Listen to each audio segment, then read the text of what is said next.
Okay, ready to unpack something a lot of people find kind of tricky. We're going deep on sex before marriage, a topic that always seems to come with baggage. Yeah, it's definitely one of those things everyone has an opinion on, right?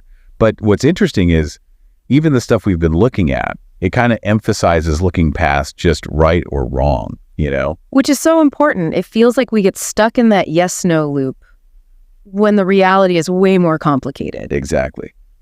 And one of the first things that jumped out, there isn't one right answer for everybody. Like the source material even points out how much culture plays into this. Oh, totally. There was that one example, I don't remember it word for word, but basically saying some cultures, it's more about proving you're committed before marriage. So that colors how they see intimacy. Makes sense, right? Like what's considered normal in one place could be totally different somewhere else. It's about what you're used to. It's almost like this invisible script playing in the background, influencing our comfort zones without us even realizing it, you know? Totally.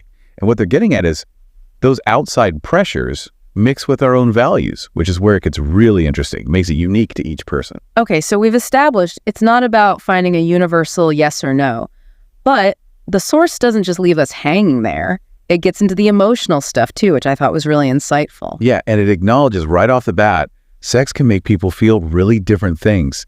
It's not the same for everyone. Okay, now you've got me. Tell me more. So for some people, getting intimate, it makes them feel closer, more connected. Makes sense on the surface, right? Right, like it's supposed to bring you closer. But here's the curveball.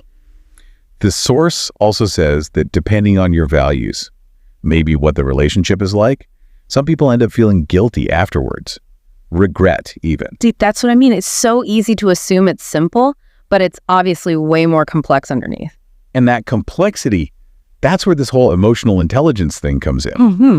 The source talks about that a bit more in depth. Yeah, like they get into that whole thing about oxytocin, like how it gets released during sex can really amp up those feelings of attachment and all.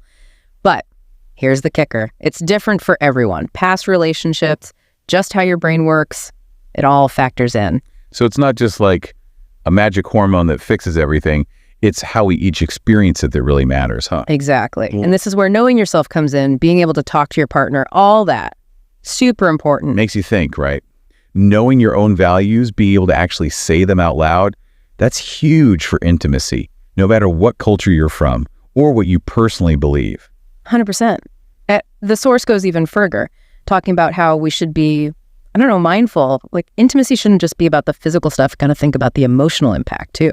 Whoa, hold on. You're saying we got to be like overanalyzing every little feeling during intimate moments? That seems a bit much. No, not like that. More like taking a step back afterwards, thinking about what felt good, what didn't. Both the good and the bad can teach you a lot about yourself, you know? Okay, that makes more sense. It's like using your own experiences to figure out what you need, what your boundaries are. Right. And once you know that stuff about yourself, it's way easier to communicate it to your partner, which, let's be real, that's key for any relationship that's actually going to work. And speaking of keeping things healthy, we got to talk about the more practical side too. The source mentioned STIs and unplanned pregnancies, that whole thing. Absolutely. Like whatever your stance is on sex before marriage, staying safe is non-negotiable. Got to protect yourself. Totally agree. Okay, so we've covered emotions, culture, even the whole safe sex thing, but it still feels like we're dodging the main question. Is it right or wrong? And that's the thing. There's no one answer. What works for your best friend might not work for you, and that's totally fine. Okay, sure, but that's not super helpful on a practical level. How do we even start figuring this out with a partner if there's no rule book? It's going to sound cliche, but honesty is everything. The source stresses talking to each other, really listening, finding that middle ground, no matter how hard it gets. Easier said than done, right? Some conversations are just plain awkward, even when you've been together a while. Seriously, though, it takes guts to put yourself out there like that, especially with something this personal, you know? Yeah, it's definitely not always comfortable. But the thing is, the source makes a good point. These tough talks, they're usually the most important ones we have in relationships, right? So how do we keep those conversations, productive, instead of just ending up in a fight? Well, they talked about empathy, like really trying to see where the other person's coming from and respecting that, even if you don't agree completely. It's not about winning, it's about understanding. Right, like shifting the goal from I'm right to let's get on the same page. Exactly. Yeah. And one tip they gave, using I statements helps a lot. Like instead of you always do this, it's I feel this way when. takes the blame out of it. That's actually really useful advice, even for stuff outside the bedroom, honestly. 100%. Yeah. Being open and honest, that's the core of any good relationship, no matter what.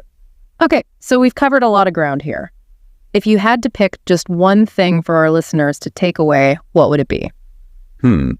That's tough. I guess I'd say this. Intimacy is a journey, not a finish line. You're always learning, growing, figuring it out with your partner. Be kind to yourself along the way, and don't shy away from the hard talks. You might be surprised by what you discover. That's a great note to end on. It's about the journey just as much as the destination, Ray. Thanks for diving deep with me. Anytime. Keep those conversations going, folks, and we'll see you next time.